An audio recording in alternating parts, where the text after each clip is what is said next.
Hey friends, Merry, happy almost Christmas, or I think almost Hanukkah. Hanukkah's later this year, or just happy holidays, whatever you're celebrating. The season is almost upon us and the big day of gift giving is almost here. And while I've touched upon in a couple other videos now certain things you can do to save money around the holidays, or different ways you can give gifts that are sort of more in alignment with either being more eco-friendly, more budget-friendly, or just consuming and producing less goods as a minimalist or minimalist in training, or someone that just wants to not buy into commercialism as much. I haven't exactly touched on how I deal with receiving gifts as an ultra minimalist, so I'm going to dive in that today. Obviously, this time of year is the biggest time of year for giving and receiving gifts en masse, but also, of course, there's other occasions like birthdays or weddings, yada yada, that you can receive gifts. So this I think can apply to any of those situations, but this time of year, of course, is the most concentrated and ubiquitous gift giving season for so many people around the world. And if you are fitting into the category of minimalist or minimalist in training, like I said, or just someone who wants to be more eco-friendly, or you just don't like the commercialism of all of this, stick around and I'm going to tell you how I deal with this season. So I've got 1, 2, 3, 4, 5, 6. Can I count? 1, 2, 3, 4, 5, 6, 7. Sorry.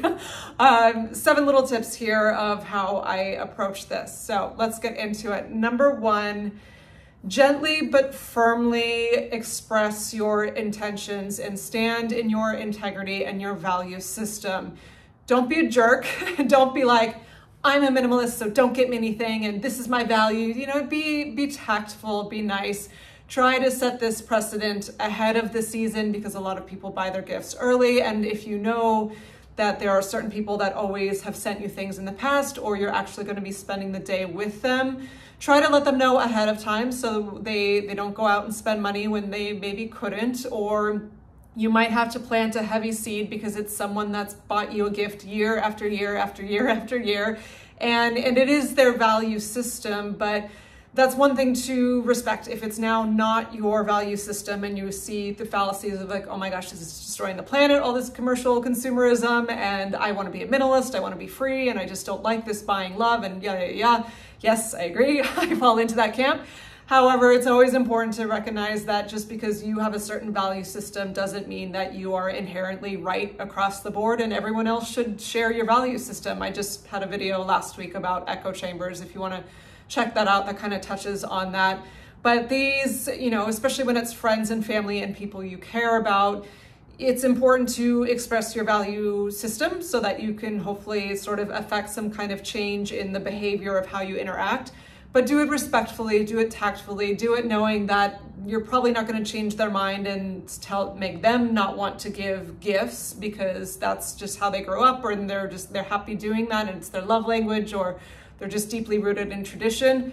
That is all totally okay. But you can, at least the first step, I would say, is try to gently and politely but firmly communicate like, hey, I love you all so very much, but it would be really great if we just didn't do gifts with me this year. And they may, I don't know your friends or family, everyone's going to be very different. And 3 things could happen. 1, they could say, okay, yeah, cool, I respect that, which that's a great option. I would say, will that be most people's option? Probably not.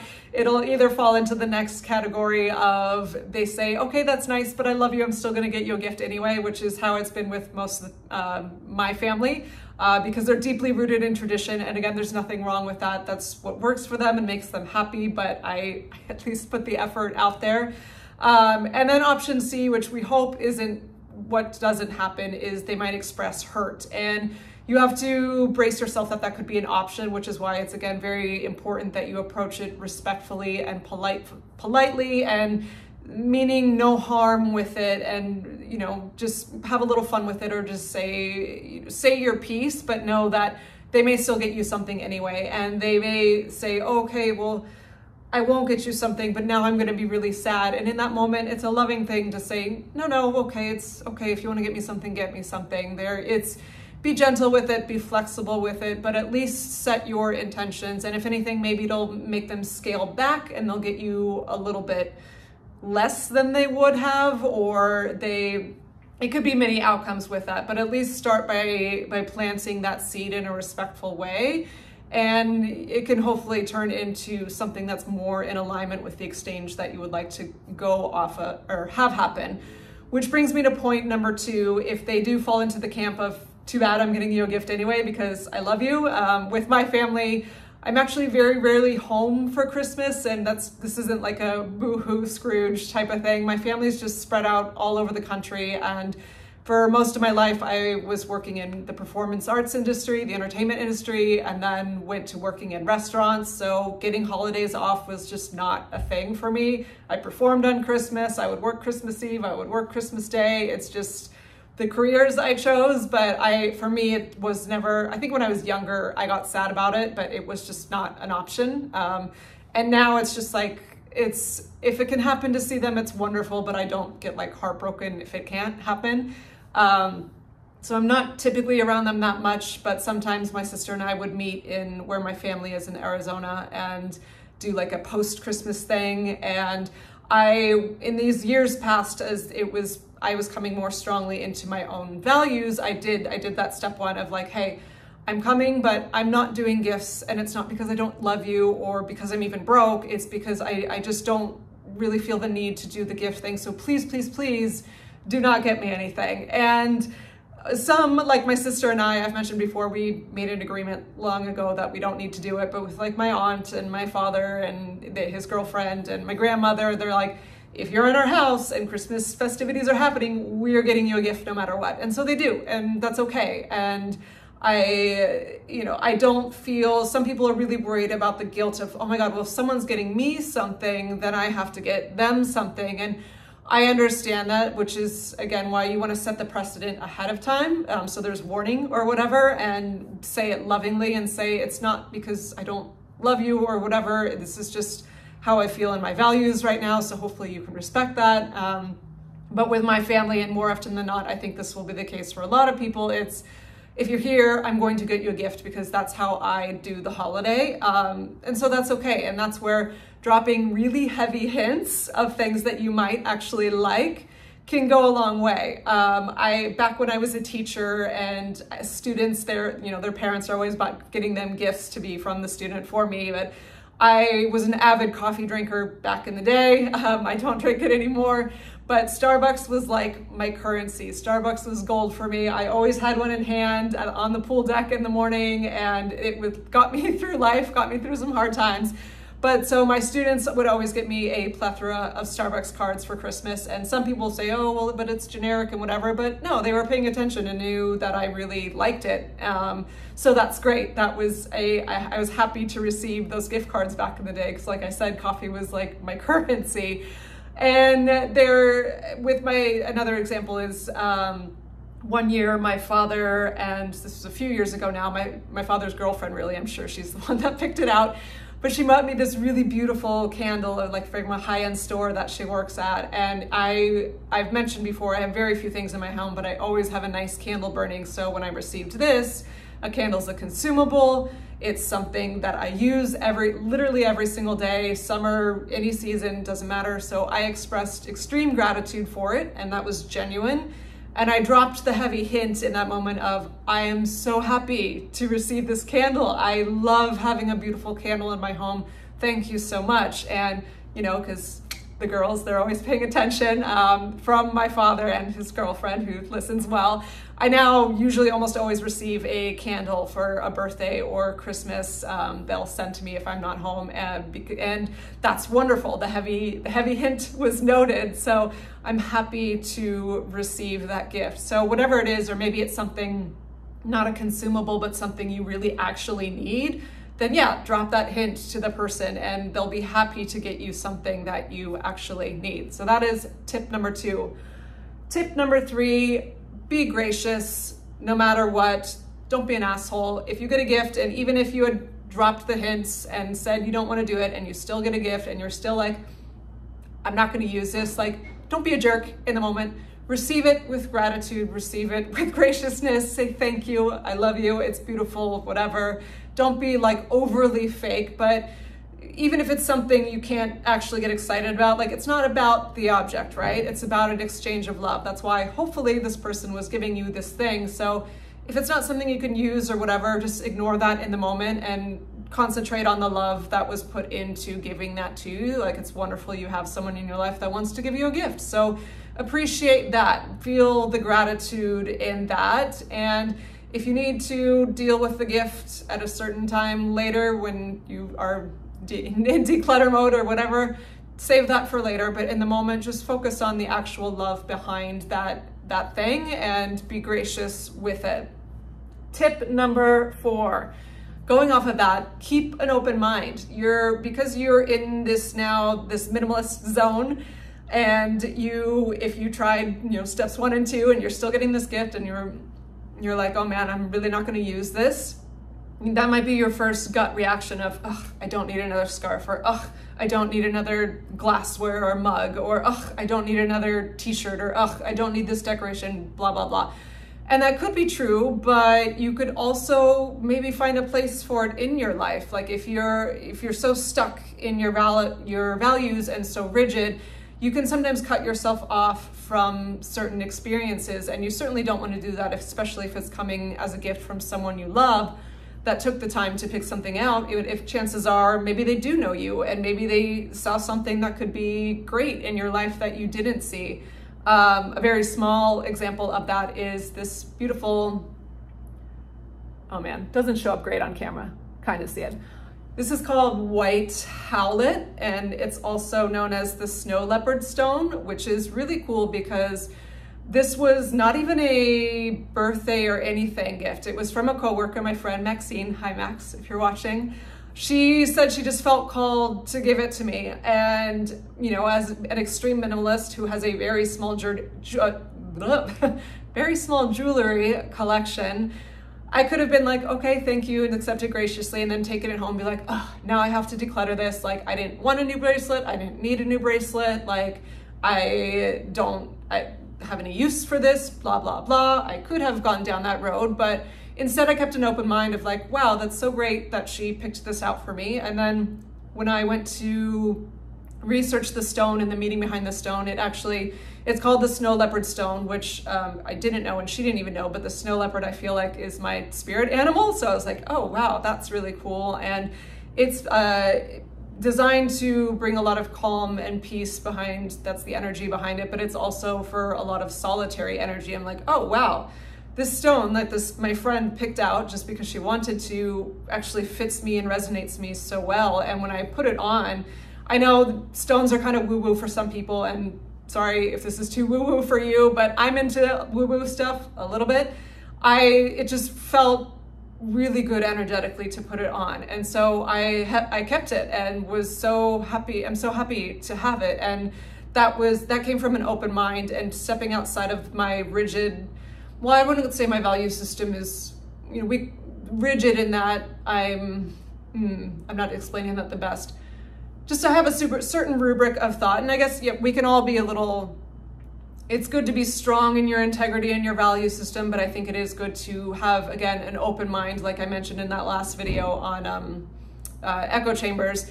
Something can come into your life that you might think is an immediate no, but if you sit with it for a bit, you could possibly see a place for it in your home or in your life and be like, you know what, I wasn't planning on receiving this thing, but it's actually really beautiful that I did. And then you'll have an even deeper level of gratitude for the person that gave it to you and for the thing itself.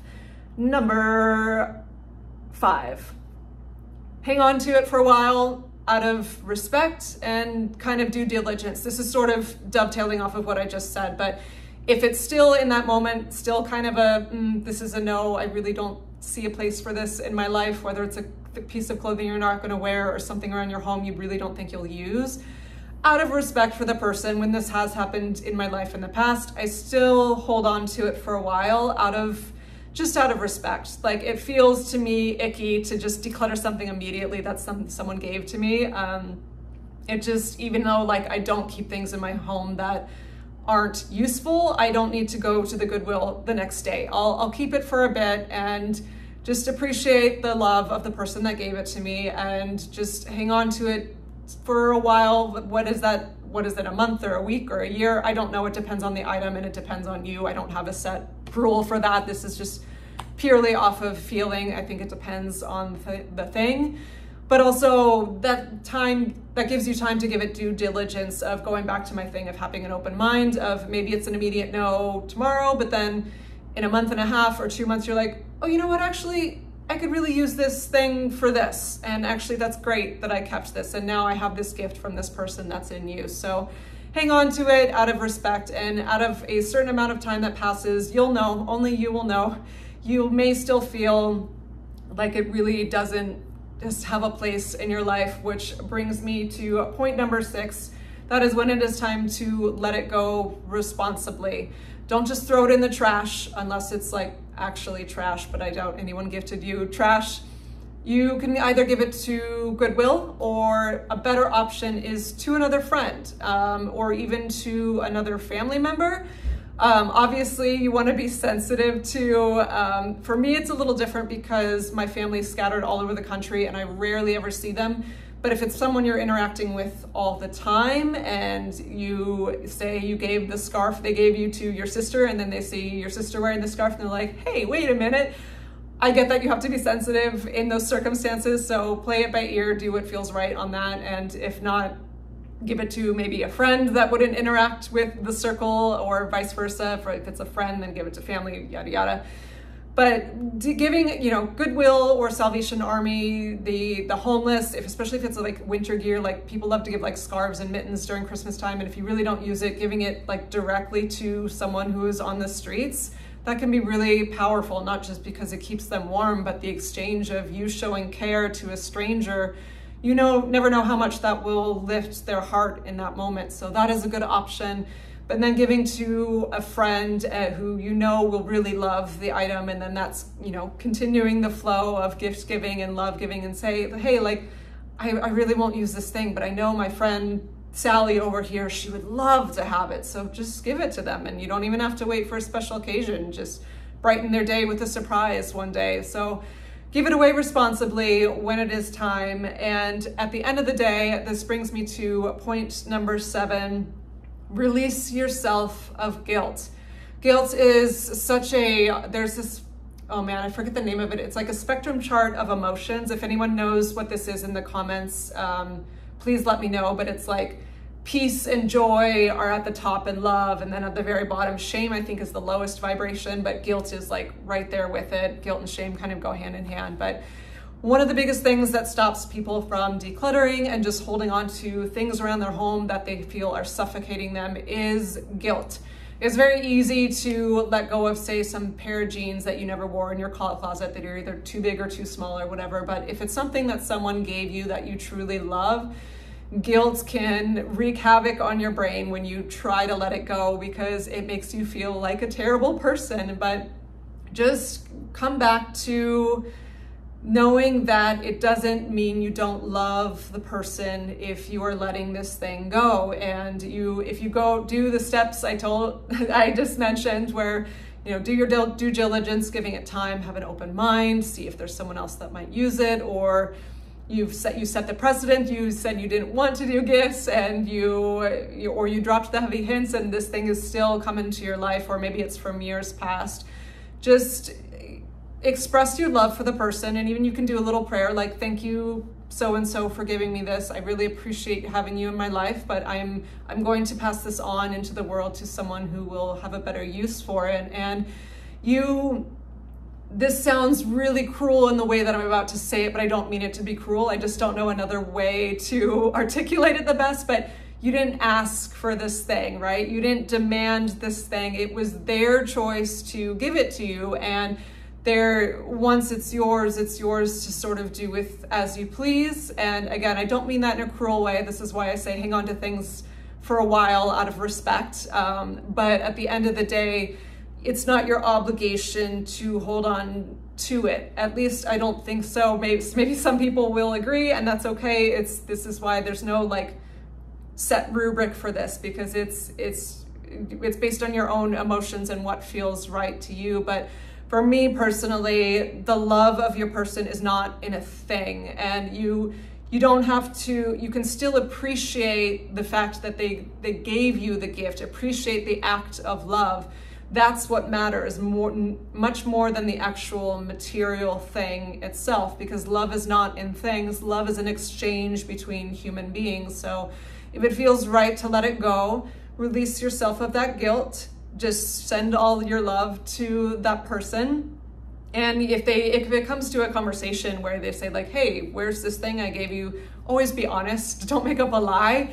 And just share where your heart is at and say, I appreciate you so much, but I just didn't quite have a use for it. But oftentimes I found that those conversations don't even really show up so much, because it's, again, people they want to give because they love you, not because they necessarily are so attached to whatever item it is they're giving you. So I don't think they'll be so fixated on the memory of that item, if that makes sense. So, okay, that is the spiel. That is how I deal with and have dealt with gifts. I'm not so much guilt anymore, but I used to for sure have some guilt in the past, and it is a practice. But again, you just want to be mindful and tactful, and remember that true love is between the humans and it's not in the item. And hopefully this will bring you some ease going into this next week and the big day of the gifts. Let me know if you have any other tips, and if any of this is helpful to ease your anxiety on the upcoming present opening. Okay, thank you all, my friends. Have a blessed, happy holiday season and a happy winter solstice coming up. I get really excited about that day, and I'll see you in the next video. Bye.